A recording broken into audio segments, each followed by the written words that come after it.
Welcome to Everything Dog Training with me, John McGuigan. Our goal is to bring you information on dog training methods which work and are kind, cutting through the myth and the folklore to help you have a better behaved, happier, emotionally healthier dog who is a joy to be around.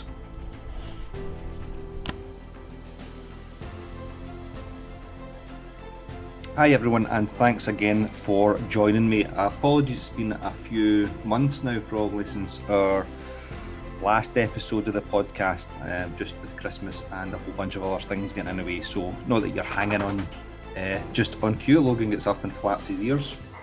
Not that you're hanging on my every word and constantly waiting on me putting out new content, but just acknowledging that it's been a couple of months since our last podcast. It's been a really difficult year, the last year for everybody, and I fully appreciate that the last few months has been especially challenging. I think a lot of people are getting fatigued with the COVID situation. The fact that the vaccine is here and going through a global rollout is beneficial because we'll be able to get back to some sense of something other than this. And I don't want to say normality, because who knows what will happen in the future and what our world will look like. But hopefully we'll be able to get back out and start seeing other people and going to the cinema and going out for dinner and things like that relatively soon, within the next 6 months or so. So be kind to everybody. It's challenging. If it's challenging for you, it's challenging for somebody else, and please do your best to make somebody else's life better on a daily basis, even if it's just checking in with them, sending a message, picking up the phone, and so on. Okay, so just let's all support each other. Okay, today a couple of things we're going to talk about are our history of our words. So our personal history or humans' history with the words that we use when we're training our dogs or our animals, but especially with our dogs. So we've got a history with certain words. Our words do mean stuff to us. They absolutely do mean stuff to us. And every time that you use a word with your dog, you're dragging that history or you're pulling that history into that interaction, unless you're fully aware of how you're feeling, how you're using that word. And I'll give you some examples of this as we continue with this. I was going to say conversation, is it? Maybe, I don't know. Anyway, okay. Right, so we've got just now, there's a series that's just started on Netflix called The History of Swearing, I think it is. Nicolas Cage presents it, and there's 6 or so episodes, and they look at a different swear word and the history of where that word came from. Okay, now depending on your background will depend on what your history and what your association and what you're learning with that word goes. Okay, so here in the west of Scotland, there's words that we say routinely and affectionately to each other's where you can't in the rest of the world. Okay, to give you an example of that, when I was in California 2019, and we were in Redondo Beach, which is just outside Los Angeles, and I was doing a workshop there, and I'd split the group into kind of 2 parts, or 3 parts. One was going to be an observer to give the trainer some feedback on the training that they were doing. One was going to be the dog or the learner, and the other person was going to be the trainer. So I sent the trainers outside, and they were standing outside while I was giving the other the class members the briefing, and then I went out to join them. And while I was standing there was a guy who was from Scotland walking past, and he heard my accent. Apparently I've got some sort of accent. Okay, so he heard my accent as we walked past, and he said, "Whereabouts are you from?" I said, "I'm from Glasgow." And then he said, I then asked him where he was from, and he's from Ayrshire, which is just down at the coast, so that's only about 40 minutes away from here. Now, he had been in Los Angeles for about 15 years, and Jerry, or Gerard Butler, the actor, Jerry has got this weird Scottish mid-Atlantic American accent now. So when Jerry comes home he doesn't sound the way that you hear him when he's on television being interviewed, because he has to soften this apparently brutal accent that we have in order to be understood. Okay, so Jerry's just from Paisley, which is like a mile down the road from where I live. Okay. Now, I had said to this guy, how long have you been here? And he said 15 years. And I said, there's a wee bit of Jerry Butler about your accent. And he said immediately, F off. All right. I'm not from Paisley. I'm from Ayrshire. Right. So the two of us started laughing and went backwards and forwards, and that was fine. So as we got back into the room, one of the attendees asked me if I knew him. And I said, no, absolutely. I says, I've just met him. And she said to me, but he just told you to F off right to your face. And I says, I know, that's how we talk to each other in Scotland, okay? So if you're having here, if we're having a conversation with somebody and you know, you say something that somebody doesn't like, that word will come up, okay? That express, F off, right? You know, and it's just like, as if it kind of, don't be daft or you're talking rubbish, okay? And depending on the company. The C word is a word that we will use very often, okay? And so when I was a police officer, that would be, it's not always used as an insult, okay? It was, he is a right good C, meaning he's a safe pair of hands, okay? Right, so that's our history with that words. Now, if you're listening to this in the US, I fully appreciate that some of you might be utterly appalled by this. So it gets to the stage even with some populations within the US that even they'll say gosh darn it and shoot. Okay, so those words here, which is god damn it and shit, okay, those words here are not really seen as being swear words. We would say damn it quite often, or for God's sake really often, okay, and I'm not even, when my inclination there was to apologize if I'm offending anybody. I'm sure you mean that, you know, that I don't mean to offend anybody here. So that's how soft some of those words become, okay? Those words are so harsh that they need to be softened into that gosh darn it and shoot, okay? Okay, so we've got, that comes from our history of where those words mean, okay? And the words that come into play with our dogs, okay, are no, off, or get down, okay, or down. Okay, so those are the ones that I've written down, and I'll go through a few of them. Right, so every few years, what I'll do is I'll put some content out on social media, trying to educate or give my thoughts on the use of the word no in dog training. Now, I don't use no when I'm training my dog. It's not a good boy for getting it right, and nope for getting it wrong. Okay, that's not a word that the dogs that I work with will hear. If the dog jumps up on me, they won't hear a no, get down. Okay, they won't hear it's or anything like that. All right, so all these kind of corrective things that we hear, both culturally and from our own background, to me, they're not useful. Okay, they're not useful in giving the dog any information about what we're wanting them to do. Okay, dog's just working out. That works. That gets paid. That gets a treat. That gets attention. That gets the ball thrown. That gets me access to sniffs. And that other behavior doesn't. Okay, and that feedback is clear enough. Okay, and when we're using when our dog sits. If our dog sits and we immediately reach for a treat when the dog sits, we're already giving the dog the feedback.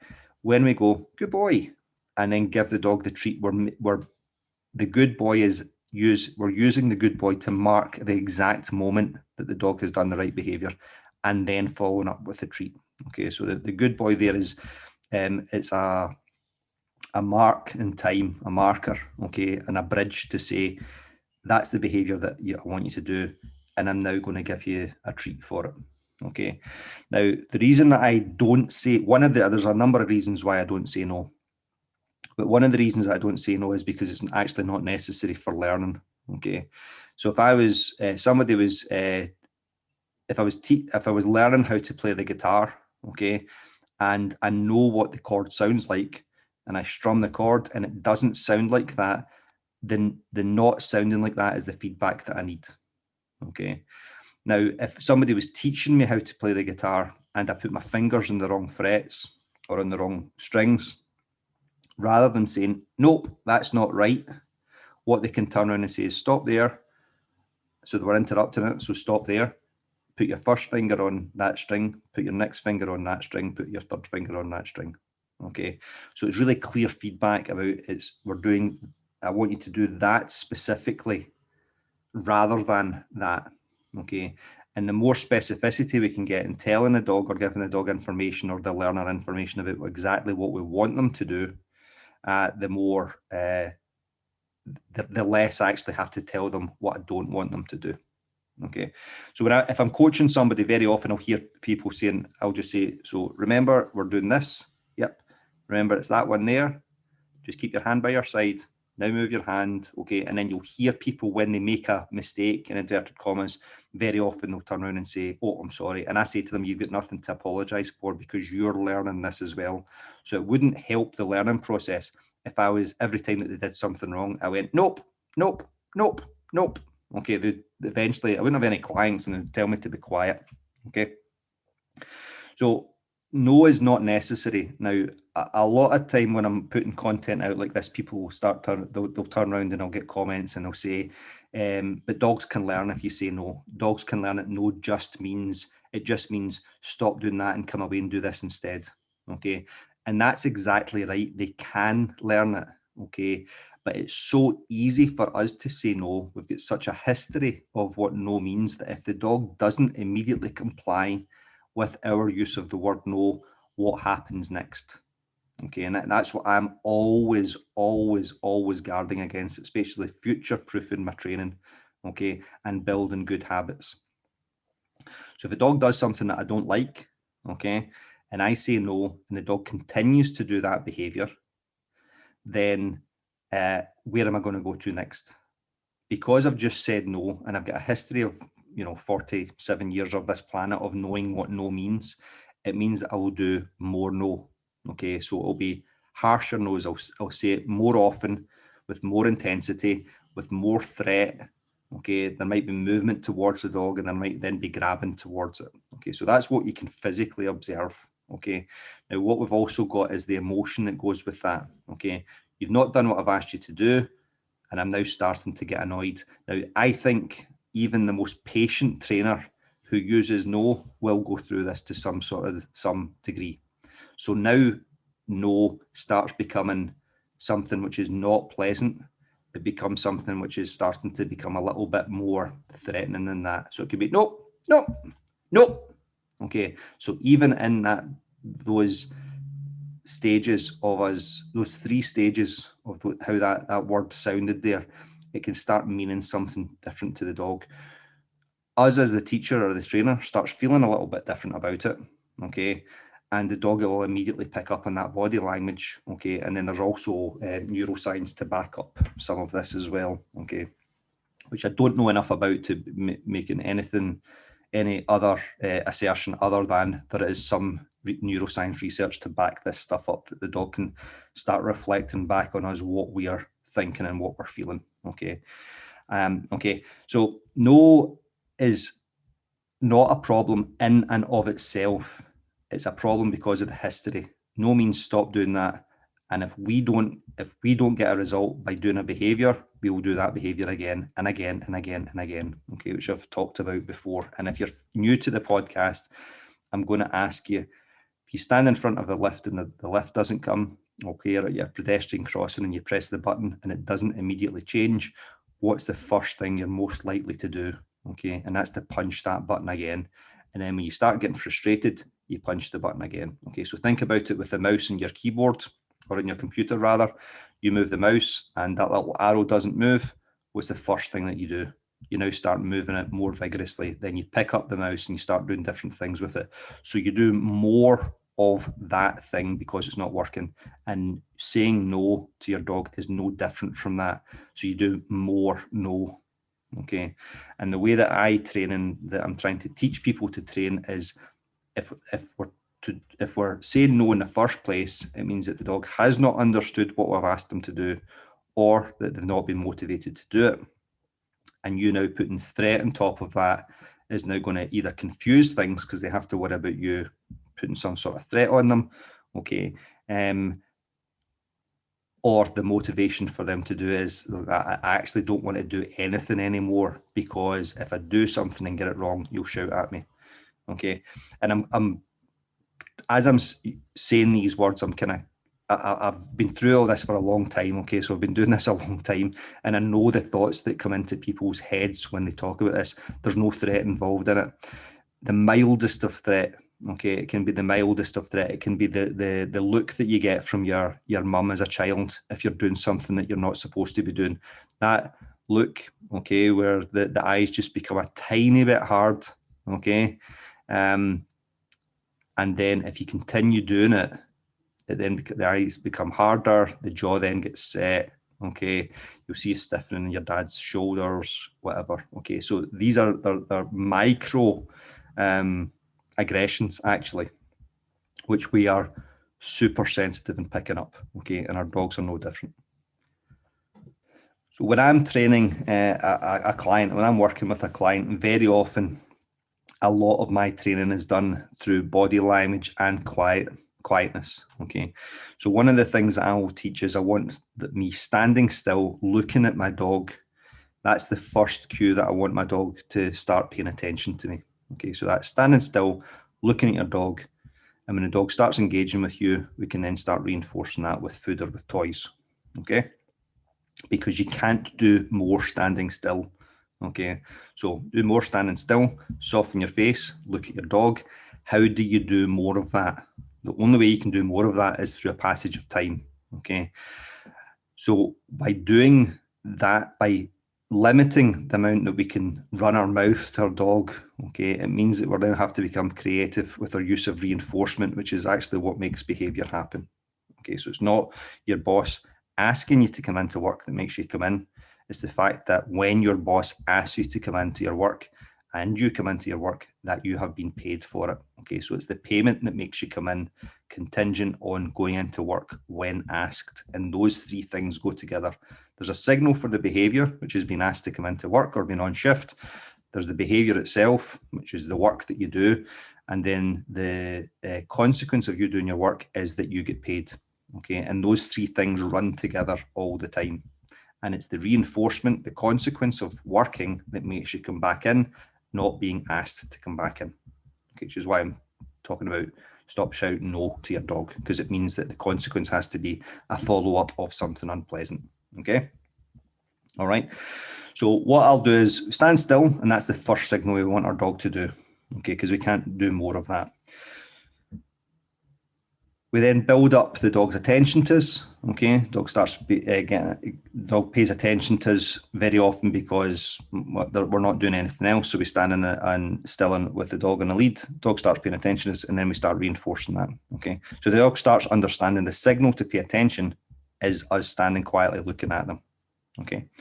Now, one of the other things I will then do is our dog might not know that there is treats or play available. Okay, so the dog just doesn't understand because we're teaching a new set of rules. So one of the things I'll start doing is a game where I just gently taking, if you've watched any of my videos on Facebook or YouTube, you'll maybe have seen this. We take out one treat from the bag at a time and we put it down just at our toes. So we take a treat out of the bag, bend down, put it down on the ground, stand up, and then we do that again. And then we do that again. And we keep doing that until the dog notices. And when a dog notices, they come in and there's a pot of treats sitting on the floor and they go, oh, there's treats there. Okay. And while the dog is eating, we now start bending down and putting that treat down. Okay. So the dog starts understanding if we stand still and look at the dog, it predicts that this game is going to happen. And that movement of us bending down and putting the treat down on the ground is a indicator that there's food going on the ground. Okay, so the dog sees that gross body movement. Okay, and I mean gross as in large, as opposed to your gross moving that way. Okay, so you put the treat down. Okay, once the dog is now regularly eating those treats, we pause And what very often happens, and I say very often, I mean well over 90% of the time, is the dog starts looking up at us, anticipating that there's another treat coming in. Okay, so we can then give the dog a treat for paying attention to us. Okay, and that's how I build attention. Okay, now one of the things that I will do if the dog is looking away from us, okay, and they're not interested in us, okay, is I start counting. So we just go 1, 2, 3, 4 as we're putting the treat down. So we shout 1, put the treat down, 2, put the treat down, 3, put the treat down. And this is a really, the counting game, I'd been doing the putting the treat down on the floor anyway. I'd kind of pieced that together from a few different trainers, but the counting game had come from a trainer called Chirag Patel, who's a phenomenal trainer. And what you're now doing is just adding another level of something for the dog to be able to perceive into the environment. Okay, so we start the counting game. Now, I do this often. I worked with a family recently, and the children were between I think 6 or 7 and 11. Okay, so it's 3 kids between those groups, those ages, and I got them to stand in a triangle. Okay, and then we just get with each time we did it, we got the triangle a little bit bigger by them taking a step back away from each other. And what one of them do is they would have their treat bag and they would start counting 1, 2, 3, and then their year-old dog would race towards the person who was counting. Okay, once the dog was there, ate the treats, and then that sibling stopped, and their brother or sister would then start the counting game at another point of the triangle, and the dog would tear off towards the new person. Okay, so it's effectively like the chimes from an ice cream van. Okay, that counting game just means that there's going to be those treats available. Okay, and that counting game now starts becoming your recall cue. Okay, so the dog runs off, takes the treats. Okay, gets paid for.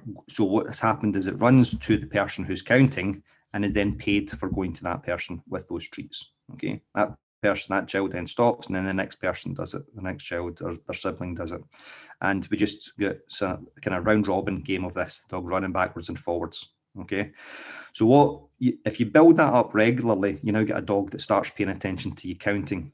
Okay, now going back to the body of what we're talking about here. When I do this with kids, it's glorious because the children, you just go, I want you to count down on the ground, and they go 1, 2, 3 with that nice, happy, childlike tone of voice. You ask an adult to do this, okay, and especially, probably from my age group and younger, okay. The history that we've got with that counting noise is, I'm going to count to 3. Okay, and it's basically saying, I'm going to count to 3, and if you don't do what you're told by the time I count to 3, I'm going to leather you, right? Or there will be hell to pay. There will be a sanction. Okay, so it becomes 1, 2, 3. Okay, and you can hear that in my voice. My chin is already setting as I'm saying this. Okay, so that stiff chin, stiff jaw, neck muscles starting to tense up. So that now becomes something completely different. Okay, from 1, 2, 3. Okay, and it's because of our history with it. To the dog, you can teach them anything. Okay, but it's our history that's important because we drag all that into that present moment. Okay, so you now start getting this 1, 2, 3, and the dog stops coming back. Sorry, the dog doesn't come back at that point because they're away looking at something else. And now you start getting 4, 5, 6. Okay. And that lack of friendliness in our voice, the dog picks up on, no problem, and starts going, there's no way I'm coming back in now. Okay. Because that starts becoming an angry voice. And even if you've had your puppy for a few weeks and you're not aware of these things, how you talk to your dog, they will pick up what those tones mean, the emotions that go with those, the tone of those, that voice very, very, very quickly. Okay. All right. So you see how just by counting, okay, a child with very little history of knowing what that means, okay, of practicing that behaviour to a parent and an adult with all our history, it's not responding, so I'm going to do more angry voice. Okay, and I've seen this stuff over and over and over again. Okay, now the only thing I'm going to say, and this is, I'm going to try and say this without meaning to be arrogant at all. If you're listening to this and you're disagreeing with what I'm saying, and that's a lot of rubbish what he's talking about, okay, that doesn't apply to me. I've been doing this now for 12 years and I've got thousands of hours of experience, and I have seen all of these things happen over and over and over again. Okay, I've got a lot of experience of witnessing these things. Okay, and if you're saying that you don't do it, what I would ask you to do is video yourself, okay, and then let me have a look at that video or somebody that is aware of these interactions between dogs and people, and look to see, is there something that you're doing there which is putting the dog off coming back. Okay. So looking at our recall cue, so we shout, Benji, come. Benji, come here. Okay. And that change in the tone of voice now becomes no, don't like doing that. Okay. All right. Now, we've got two options here. We are completely aware of, and again, all of this comes to us being aware of what we are doing. And one of the things that you'll have heard, whether I've heard it on this podcast before or any of my content, that's Logan licking his feet, if you're wondering.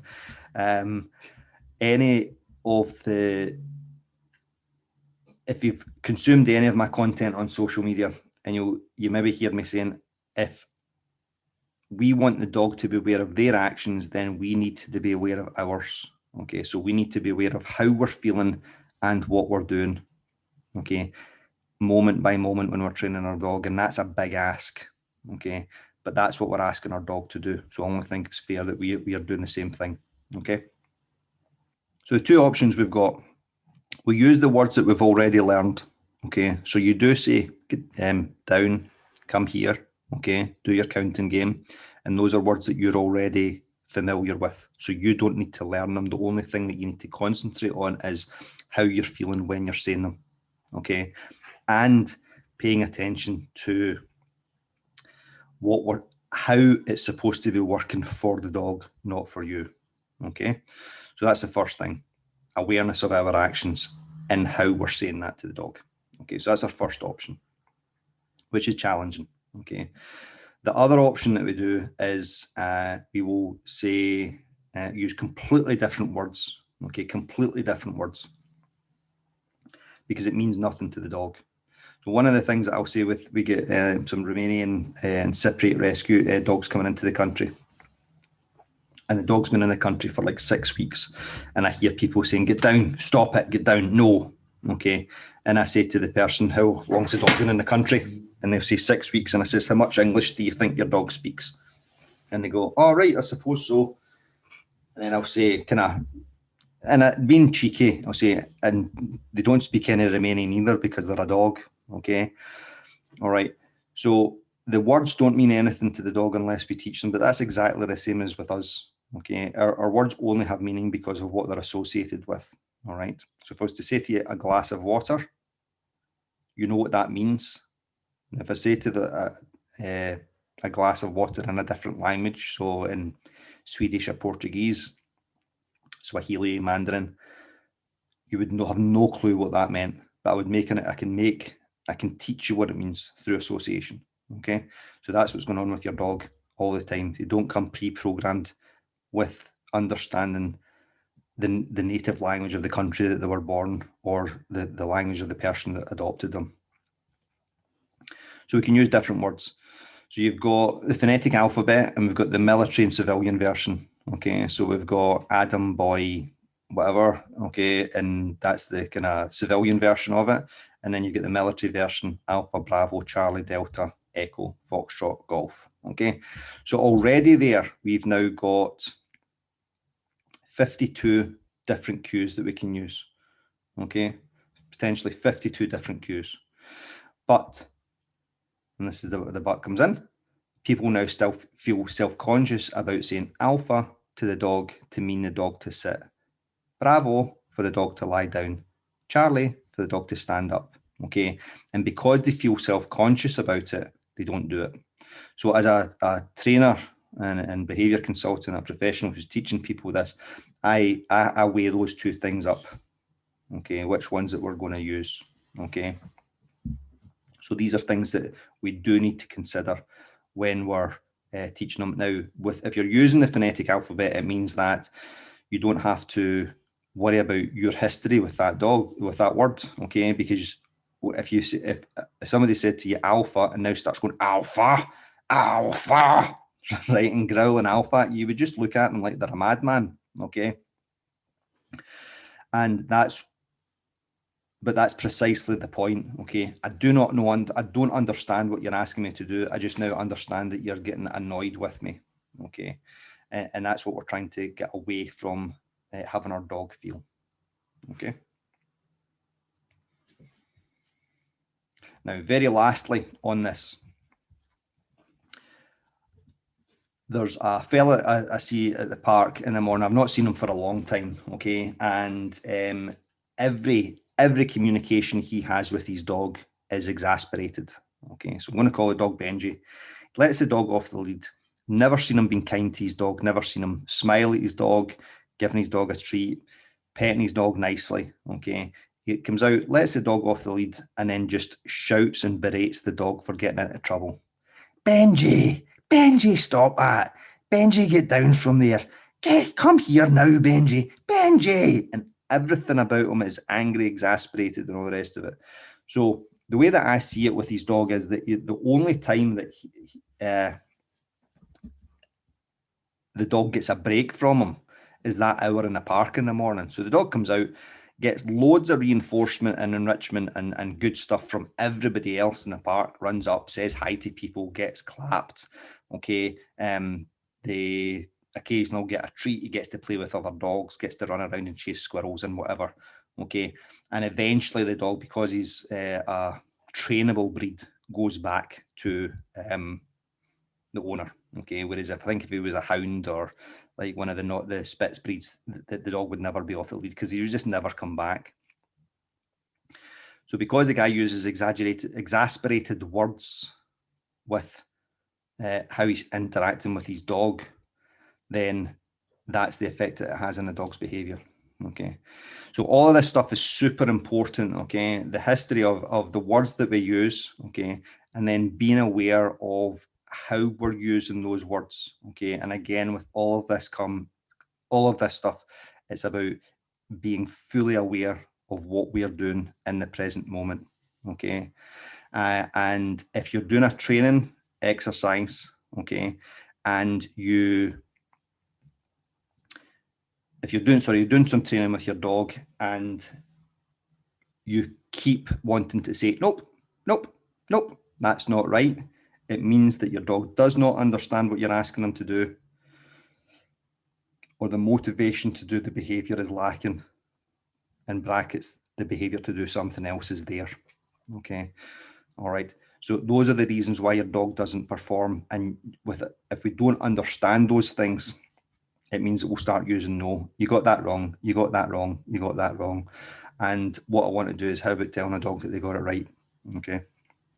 Okay, so a little bit different this morning, afternoon, evening that you're listening to this at. Okay, it's afternoon for me while I'm recording it.